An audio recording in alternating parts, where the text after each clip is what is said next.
Cyclone funny परे वर्तमान Amphan Puri Jagannath मंदिर पतित पावन बाना उड़ी जाइछि। ओडिशा लोकंक पई एहा एक दुर्गुणित बोली मने हुए। कोविड-19 महामारी परिस्थिति परे बंगोपसागर रे आसुथिबा एक घूर्णिबलय लोकमानंकु भयभीत करिछि। सते जेपरी एहा पर्याप्त नुहे। प्रसिद्ध प्रभु जगन्नाथ मंदिर उपरे थिबा पतित पावन बाना उड़ी जाई अनेकंकु विस्मित करि दैछि।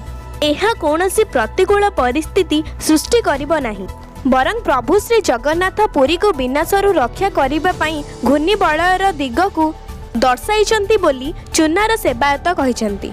एहा पूर्वरु अनेक थर पवित्र पताका उत्तोलन करा जायथिला एवं भविष्यत रे किछि खराब घटना घटिब नाही बोली सेवायत माने आशंका प्रकाश करिथिले।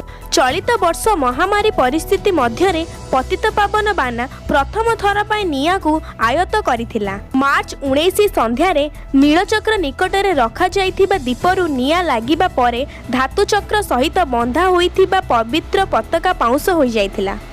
जदि आपण मानू के वीडियोटी भल लागिला तेणु ए वीडियो को लाइक करंतु आ आमे चैनल को सब्सक्राइब करंतु।